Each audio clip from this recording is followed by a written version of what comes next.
Assalamualaikum warahmatullahi wabarakatuh. Okey semua, sebelum kita mulakan kelas, mari kita baca doa sebelum belajar. Okey, sama-sama baca doa. Bismillahirrahmanirrahim. Allahumma افتح علينا حكمتك وانشر علينا من خزائن رحمتك يا أرحم الراحمين رب اشرح لي صدري ويسر لي أمري واحلل عقدة من لساني يفقهوا قولي آمين. Okey, buka buku teks awak muka surat 165. Buku teks muka surat 165. Hari ini kita masuk dengan tajuk yang baru, iaitu tentang pengurusan perbelanjaan. Duit yang awak ada, macam mana kita nak uruskan dengan baik supaya tidak berlaku pembaziran. Itu tajuk dia. Kita masuk unit baru, unit yang ke-24, tajuknya pengurusan perbelanjaan. Macam mana kita nak uruskan duit kita ni? Kita nak habiskan semua ke? Nak simpan ke? Kalau nak simpan dekat mana? Okey, tajuk yang diberikan kepada kita ialah tabungku. Tajuk dia bagi kepada kita tabungku. Okey, nama dia siapa? Okey, tengok yang pertama. Alif. Alif melihat poster semasa pameran Kelab Penabung Muda di sekolahnya. Banyak maklumat yang diperolehnya. Alif ni dia pergi ke pameran Kelab Penabung Muda di sekolahnya. Ada banyak maklumat yang dia dapat tentang menabung. Okey, siapa yang baru masuk buku teks muka surat 165. Okey, dalam petikan ini dia beri kepada kita tentang menabung. Kita tengok dia bagi. Kita tengok satu persatu. Kita baca dulu petikan ini, barulah kita faham. Petikan ini bercakap tentang apa? Okay, tengok dalam gambar ni dia bagi kepada kita tentang jom menabung. Dalam kotak yang merah Mak ni tandakan ni. Assalamualaikum Muallim. Waalaikumsalam. Buku teks bahasa Melayu muka surat 162. Assalamualaikum Muallim. Waalaikumsalam. Buku teks bahasa Melayu muka surat 162. Cara menabung. Macam mana cara kita nak menabung ni? Ada dua benda dia bagi kepada kita. Tajuknya pembahagian wang tabungan. Kita nak bahagikan duit kita ni, macam mana kita nak bahagikan dia? Okey, yang pertama ada dua. Yang pertama perbelanjaan diri dan yang kedua simpanan di bank. Macam mana kita nak uruskan duit kita ni? Yang pertama perbelanjaan diri. Yang pertama perbelanjaan diri, apa dia? Yang pertama bijak mengurus wang sendiri. Kita ada duit, kita ada wang, kita kena bijak uruskan sendiri wang kita. Beli benda yang penting sahaja, jangan membazir. Yang kedua, untuk melatih kita supaya berjimat cermat. Ada duit, jangan habiskan semua. Kita kena beli apa yang patut dan simpan. Jangan habiskan semua. Kena berjimat cermat. Yang ketiga, mendidik kita agar bijak berbelanja. Nak belanjakan duit ni, kita kena bijak. Yang keempat, bebas daripada masalah kewangan. Bila kita pandai uruskan duit kita, kita bijak, kita akan bebas daripada masalah kewangan. Tak cukup duit ke, ada hutang ke, tak ada semua tu. Bila kita bijak uruskan sendiri. Yang kedua, simpanan di bank. Ada duit yang lebihan tadi, lepas dah belanjakan diri, beli apa yang patut, kita simpan pula di bank. Yang pertama, persediaan untuk masa hadapan. Kita simpan dalam bank untuk masa depan, untuk awak belajar, sambung belajar dekat universiti ke, untuk awak gunakan nak pergi melancong ke, untuk awak besar nanti ke. Yang kedua, kita gunakan pada waktu kecemasan, tiba-tiba awak accident contohnya, perlukan duit yang banyak. Jadi itulah gunanya duit simpanan kita di dalam bank. Yang ketiga, simpanan dijamin selamat. Dalam bank, duit selamat, duit takkan hilang. Dan yang keempat, mendapat dividen dan bonus. Dividen dan bonus ni contoh dia. Assalamualaikum, Mualim. Waalaikumsalam. Buku teks muka surat 162. Okey, faham tak? Setakat ni tentang jom menabung. Okey, siapa yang baru masuk muka surat 165. Itu dari tentang tabungan yang dibaca oleh Alif dalam poster. Okey, jadi selepas itu apa jadi pula yang kedua dekat bawah ni? Pulang dari sekolah, Alif dan adiknya berbual-bual tentang tabung mereka yang sudah penuh. Alif dan adik dia ni membuat tabungan. Okey, adik dia tanya, "Abang, tabung saya sudah penuh. Apakah yang perlu saya lakukan?" Abang dia pun kata apa? Kamu boleh, boleh apa?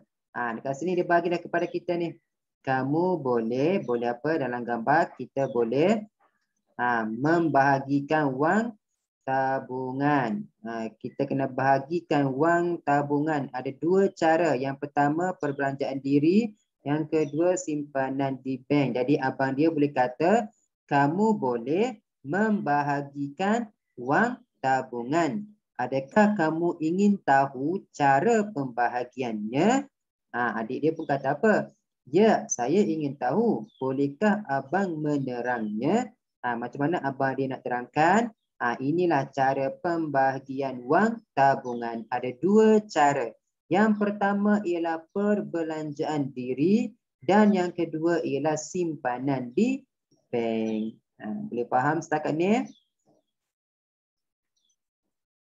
Ada sesiapa nak tanya soalan tak? Ada soalan? Okey, buka buku teks awak pula muka surat 167. Buka buku teks muka surat 167. Okey, dalam muka surat 167, aktiviti yang akan kita buat ialah kita akan mengedit.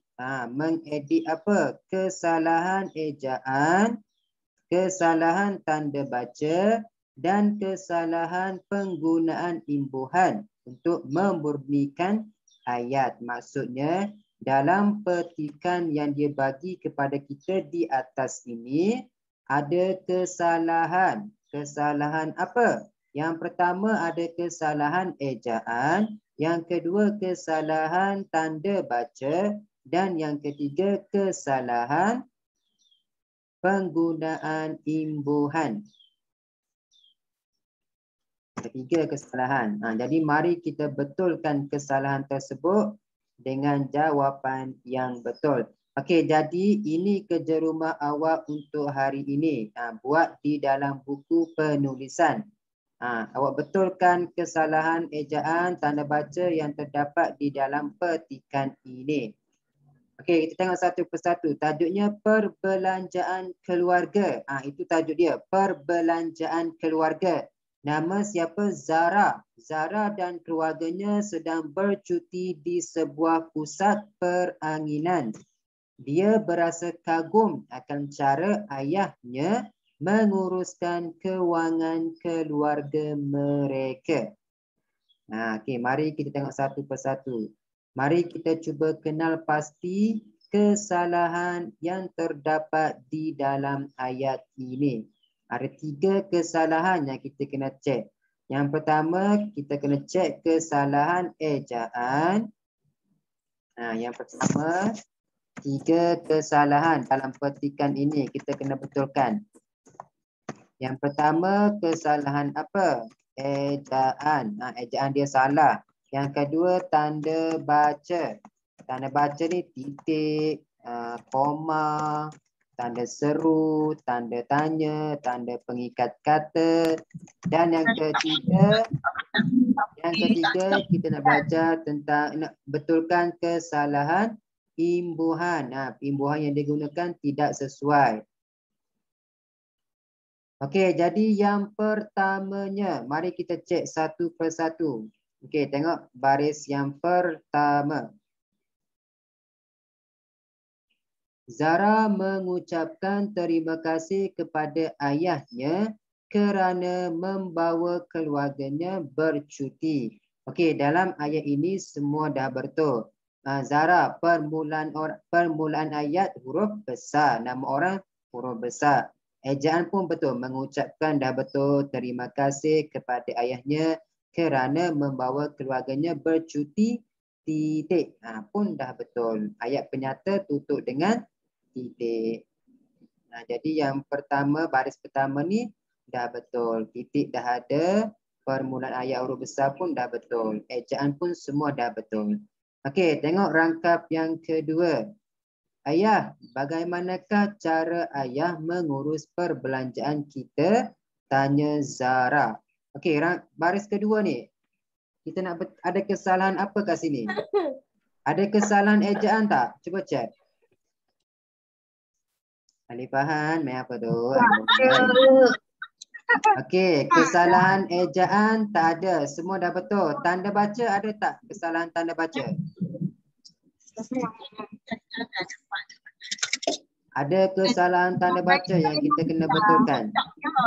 Kesalahan apa yang kita kena betulkan?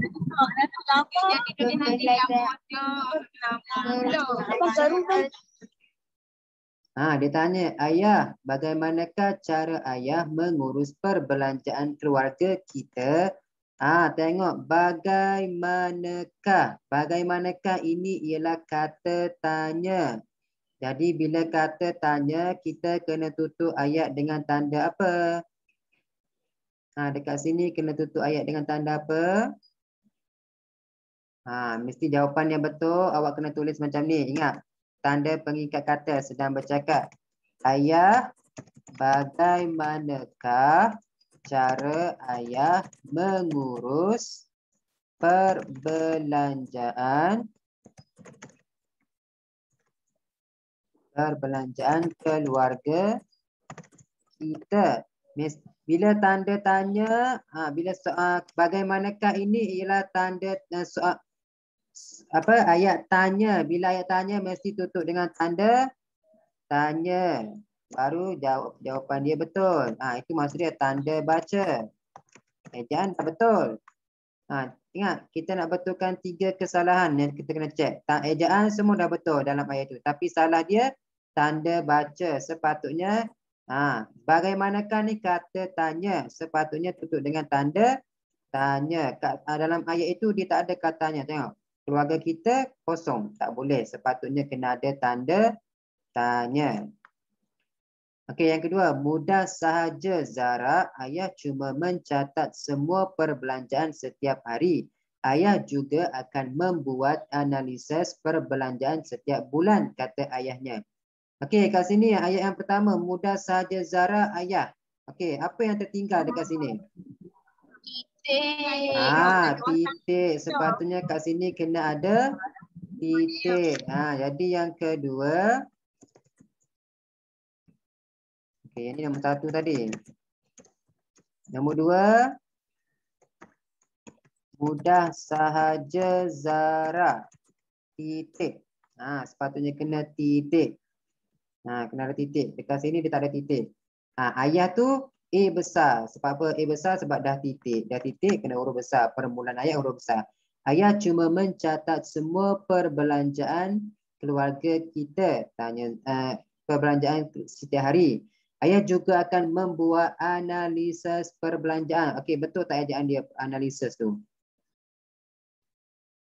Yang ni betul tak ejaan dia? Apa ejaan yang betul?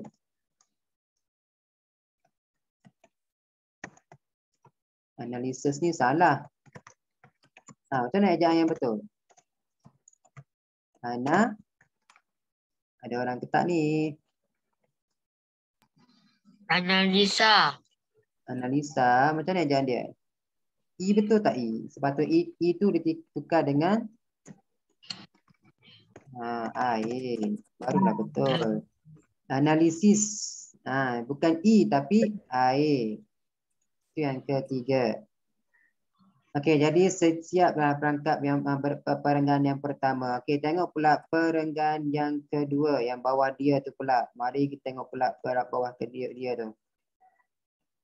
Baris yang pertama, perenggan pertama kita dah siap. Kita tengok pula perenggan yang seterusnya. Yang kuning ni.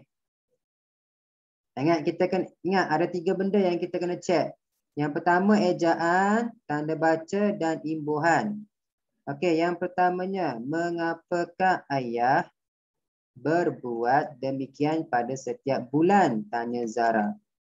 Okey, dalam ayat ini apa yang dia tertinggal? Tanda baca, ada kesalahan tanda baca. Sepatutnya kena ada apa? Tengok, tanya Zara. Ini sedang berbual. Sepatutnya kita kena ada tanda apa kat sini? Tanda apa? Ini tanda apa ni? Koma ni. Ini dipanggil tanda pengikat kata. Sepatutnya kena ada pengikat kata. Sepatutnya kena ada koma. Ni koma macam ni. Mengapakah ayah? Sepatutnya kena ada koma. Ada tanda tanya tu. Ada tanda pengikat kata. Mengapakah ayah berbuat demikian pada setiap bulan? Tanda tanya, tutup balik tanda koma tu. Itu yang betul sepatutnya. Boleh faham setakat ni? Boleh. Okey, yang kedua, tengok dia sedang bercakap ni. Kita perlu membuat. Betul tak ejaan dia tu? Imbuhan dia men, betul tak imbuhan men? Kita perlu membuat. Imbuhan betul tak imbuhan dia? Membuat, betul. Sepatutnya apa? Membuat salah. Alim, izinkan saya nak bertanya. Silakan. Sepatutnya membuat, bukan mem. Kesalahan apa? Ini dipanggil sebagai kesalahan imbuhan. Membuat, bukan men, tapi mem. Baru betul, membuat. Kita perlu membuat perincian perbelanjaan supaya kita tahu akan jumlah perbelanjaan dan lebihan wang setiap bulan. Okey, namun ayah memberikan fakos. Betul ejaan fakos? Betul tak ejaan fakos? Sepatutnya apa? Fakos. Betul tak ejaan dia fakos? Mana? Sepatutnya bukan A tapi O, fokus. Ini dipanggil kesalahan ejaan. Bukan fokus. Fokus salah fa. O, fokus. Baru betul. Okey, ayah juga membuat tabungan untuk menghadapkan kecemasan. Menghadapkan kecemasan. Betul tak imbuhan dia? Kat sini tak sesuai menghadapkan. Imbuhan apa yang sesuai?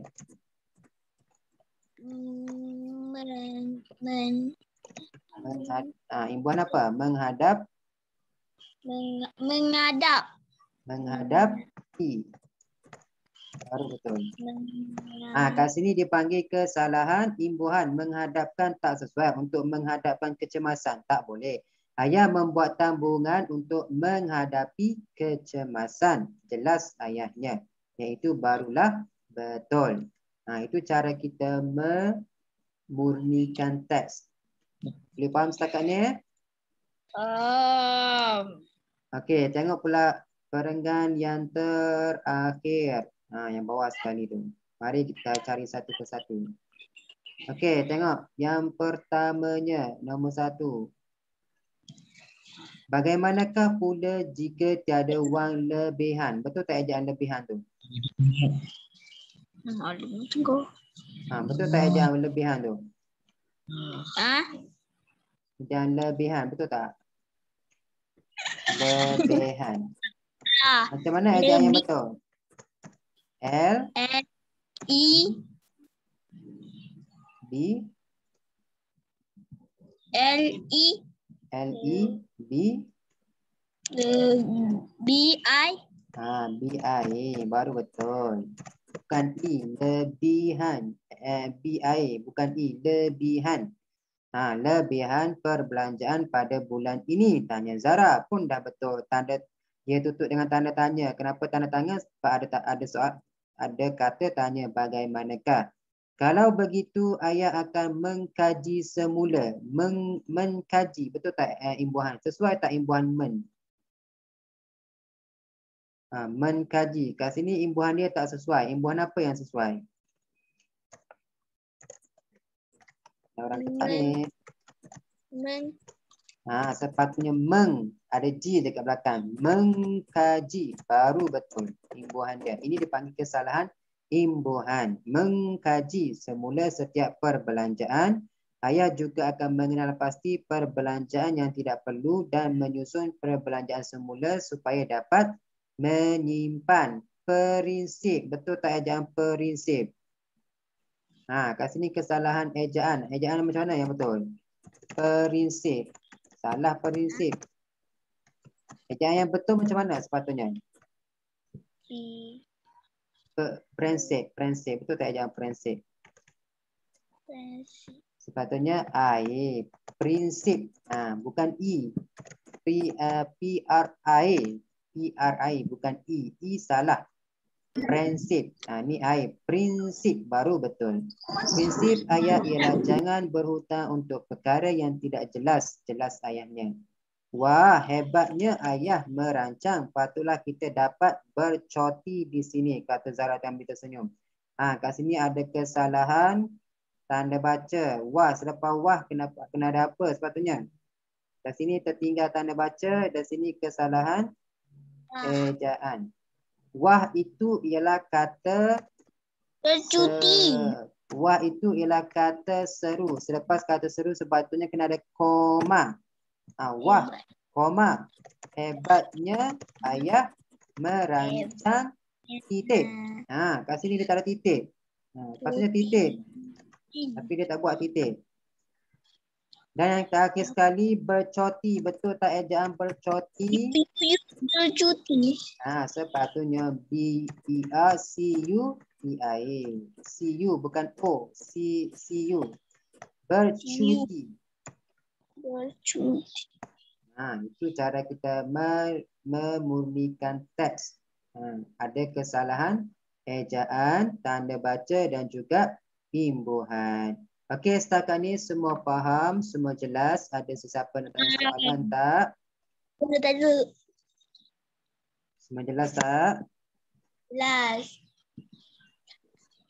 Okey, jadi kalau semua jelas, jadi kerja rumah awak untuk hari ini, yang inilah yang kita dah bincang bersama-sama ni. Dalam kotak semua ni, jawapan, Muallim dah bagi dah jawapan pada awak semua ni. Ni semua jawapan dia ni. Yang mana yang betul, mana yang salah, kena betulkan. Jadi nanti awak tulis balik dalam buku penulisan awak. Boleh semua? Boleh. Okey, ada siapa nak tanya soalan tak sebelum kita habiskan kelas kita pada pagi ini? Tak ada. Tak ada soalan, semua jelas. Okey, kalau semua jelas, tak ada soalan. Setakat ini sahajalah kelas kita untuk pagi ini. Kerja rumah jangan lupa siapkan. Ramai tak buat kerja rumah ni. Tak ramai yang tak hantar ni. Siapkan kerja rumah dan siap nanti hantar pada muallim untuk muallim cek. Okey, kita tutup kelas kita dengan baca surah Wal-As. Okey, sama-sama baca surah Wal-As. Bismillahirrahmanirrahim. Wal-As innal insana lafi khusr illal ladzina amanu wa amilus solihati wa tawasaw bil haqqi wa tawasaw bis sabr. Amin. Okey, jumpa lagi. Assalamualaikum. Terima kasih. Assalamualaikum.